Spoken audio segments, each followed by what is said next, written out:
Our next speaker today is Alicia Holliday. Alicia is the Chief Science Officer for the Autism Science Foundation.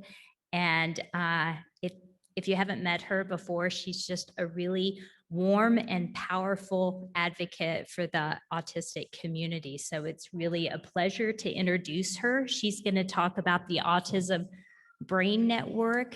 It's a pretty difficult subject, but it's really important. So thank you.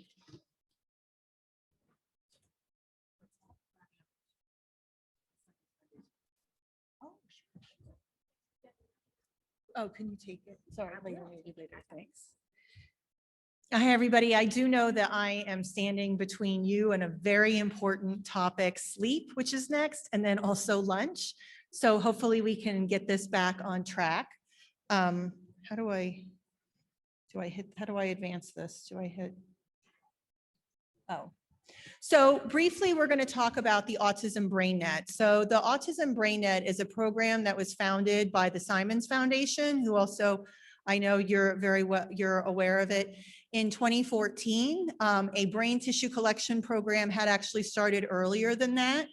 I want to kind of give you an overview. There may be some new families here who don't know what it is or why it's important.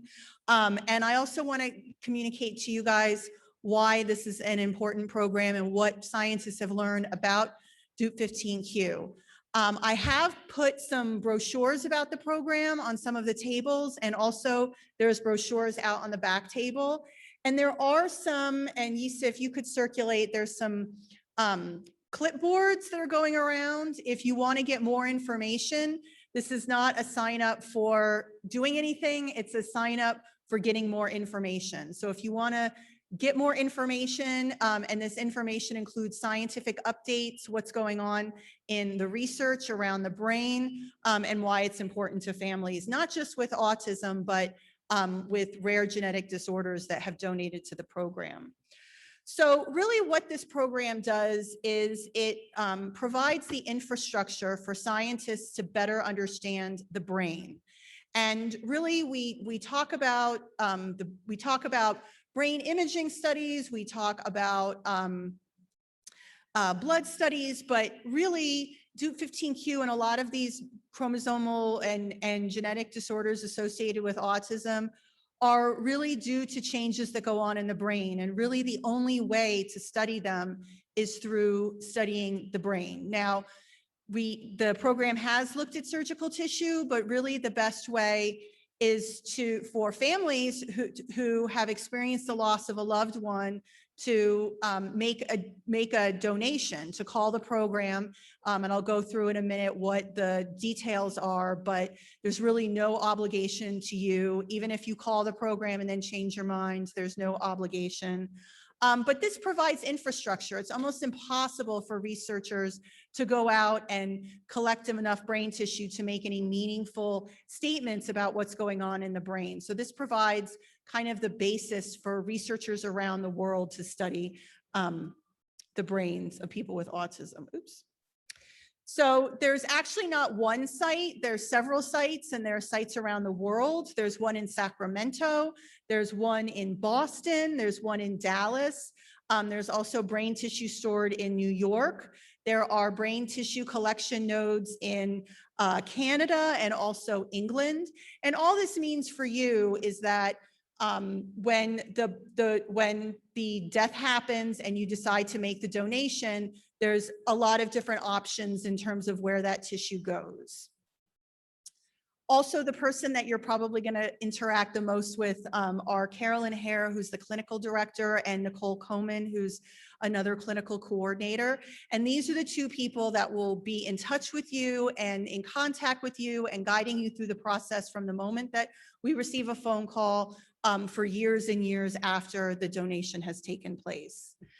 So I'm sure you know that disorders like Alzheimer's disease and Parkinson's disease have better understanding of not just what goes on, but the time course and then therapeutic targets.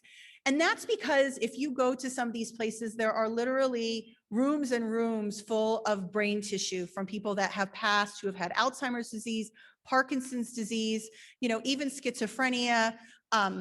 multiple sclerosis. There's a number of different disorders where they're in fact terminal and there's an expectation and they can plan ahead. Of course, most, the deaths that occur in the autism community are 99% unexpected. It is the primary, so the procedures need to be a little bit different, but it has really, really facilitated, and I'll talk in a minute about how it's helped families. So with regards to autism specifically, we know that in the brains of people with autism, there's a difference in the number of neurons, how they're shaped, and how they connect. So this affects how information is processed. There's a certain cell type called interneurons that process sensory information, and these are found to be thinner and wider apart in people with autism, which could explain sensory problems. There's also, we don't just have one type of cell in the brain. Brain cells that affect the immune system of the brain are affected and are also thought to be key in terms of understanding autism. We also know a lot about genetic findings, how different genes and how gene expression, which is very important in DUP15Q, of course, because there's so many genes that are epigenetically regulated. And also brain activity patterns are changed. And so I know Vanessa talked about things like fibroblasts and saliva, and these are incredibly important resources to have. And in the same way, this Autism BrainNet wants to collect brain tissue to make use of that tissue as well. So what do you guys want to know, which is about how families affected, how this is affecting families with DUP15Q. So, there's a whole set of genes on chromosome 15, as you know, that are epigenetically modified, which means that environmental factors or some other factors can turn on and off expression. And I know that this is the focus of therapeutic targets. But otherwise, the brain expression patterns in families or people that have DUP15Q and people that have autism with no genetic cause are very, very similar, which means the therapeutics could potentially be similar. It means that what's going on in the brains of someone, for the most part, with autism without DUP15Q is very similar to that with DUP15Q. But as I mentioned, the immune cells of the brain seem to be very, very critical. So this is a point of convergence, and I know you can't see this very well because it's very small, but there are there are different genes that you see similarly expressed in ASD, in DUP15Q, and even other rare genetic disorders like Rett syndrome. And the other thing is that some of the therapies that have been designed for people who have things like Fragile X, some of the mechanisms in the brain are very similar to those of people with Fragile X. Fragile X is an area where there's a lot of interest in drug targets and therapeutics. And so it's very possible that some of the drug targets and therapeutics that work in people with Fragile X could work in people with DUP15Q. We would never know this unless we had brain tissue to study. So really, I know that it's a very difficult subject to talk about because you're talking about the death of a loved one and then having to decide what to do after that sudden death of a loved one. And so I want to kind of just go through the process just so you know what's going on. So from the time of death or even before, if this is a decision that you want to make, you call the number. That's all you have to do. You call that number, and the person on the other line, whether they're in California, whether it's Carolyn, whether it's Nicole, whether they're in Texas, they will contact you. They will put you through the system. They'll make sure that you're consented. We don't want anyone to be in a situation where they feel like they don't really know what's going on, and they will organize the logistics. So then what will happen is they will organize someone to basically come get the brain. If you're donating other organs, that can be coordinated at the same time. There doesn't have to be a separate time and place where the brain is collected versus other organs that you decide to donate. The clinician will then, and this is Carolyn and Nicole, they'll contact you and they'll be in touch with you because they want to know as much about the person as possible and as much about your family as possible. there's really not a whole lot of value of any sort of biological specimen, including the brain or the blood, or saliva or fibroblasts, unless scientists really understand the person that they came from. And that's why the clinician will contact you, and also set up an aftercare program, because you may or may not be involved in something already after a death of a loved one or a family member, but the Autism BrainNet definitely knows that there's specific needs that happen, especially in families with special needs. So there have been testimonials from families. I'm not going to read them all. This is obviously an incredibly difficult process, not because of the donation, but because of the circumstances around the donation. Many families have said it has helped them heal, to move on, to know that just like with organ and tissue donation, a part of them is doing something good for the community. So I really want to thank you guys. There are some families, this is just a couple of them. There's about a dozen or more families that have donated to the program, and the research findings that I discussed would not have been possible without these families. This is just a couple of them. I have circulated some, I want to keep everybody on time. So I've circulated some brochures that are on the table. There's some brochures at the table in the back. You should be circulating a clipboard.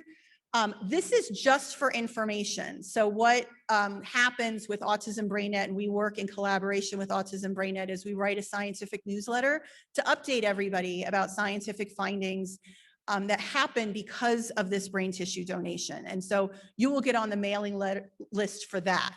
You do not have to worry if you sign up and give your name and email address that anyone is going to chase anyone down or do anything that you're not comfortable with. This is just for information, because you guys should really know what's going on, rather than just a 10-minute talk, but really be able to understand the program and how it's helping the community. So I'm still going to be around. I know we need to get to sleep, but thank you guys so much. And I hope to answer any questions that you guys have. So thank you.